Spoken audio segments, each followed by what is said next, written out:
sa isang bansa. Para sa iba, isa itong reward sa kanilang pinaghirapan at sa iba naman ay pagkakataon ito para makita ang pamilya, makatuklas ng bagong kultura o matupad ang isang matagal ng pangarap. Pero bago pa makatapak sa iyong dream destination, may isang mahalagang hakbang munang dadaanan, ang pagkuha ng visa.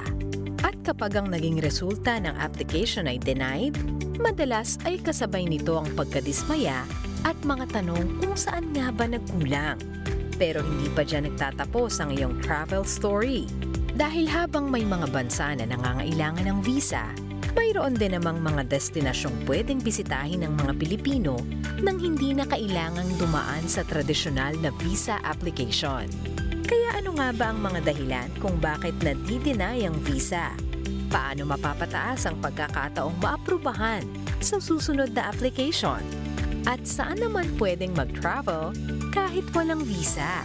Alamin natin, dito lang sa Kada Umaga.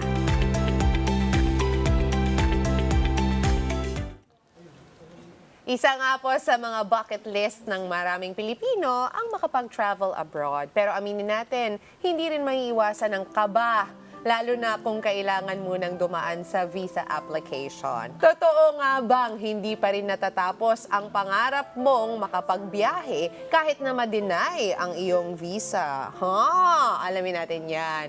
Meron tayong makakasama ngayon na isang travel content creator na mismo na nakaranas ng visa approval at visa denial. Alamin natin ang kanyang naging karanasan.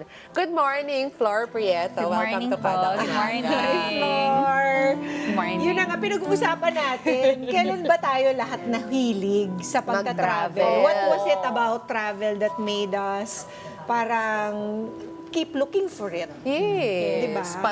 Naging interesado ka na bumiyahe ng bumiyahe, makita ang iba't ibang kultura. Parang ngayon yun na lang yung pinag-iipunan natin. Yes! Sa mga Gen Z, no? Tutubusin, Lalo na diba? kahit lalo na nung nagkaanak na kami kasi parang sinasabi nila, 'di ba, ibang klaseng education yung makukuha ng True. mga bata sa pagta-travel. Ikaw paano nagsimula sa iyo? Sa family, lagi Sa kami family. mahilig magpunta sa mga tropical area or beach para makapag-araw kami. Ng ano. Magpa-araw. Oo, para umitim Okay. kami, para healthy tingnan. So pag meron kaming free time at konting ipon, punta kaming beach.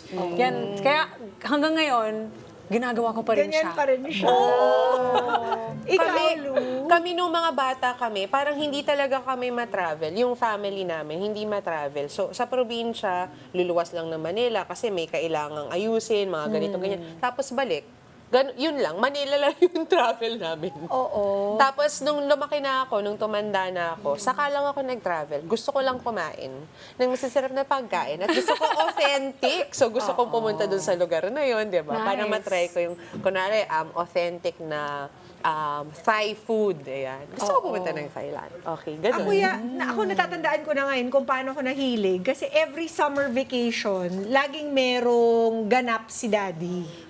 Mapa Baguio man yan, mapa Lake Caliraya, natatandaan ko yung mga times na yon.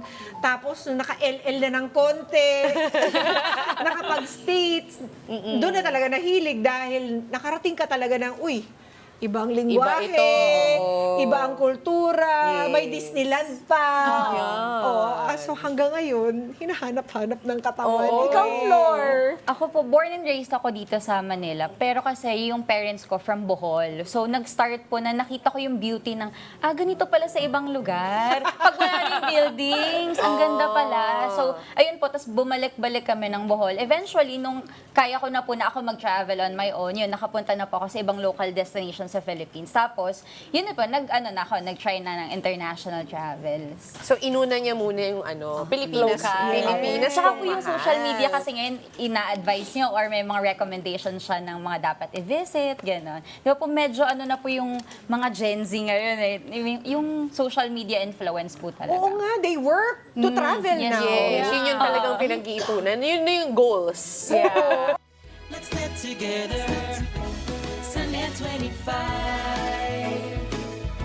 Sunday 25.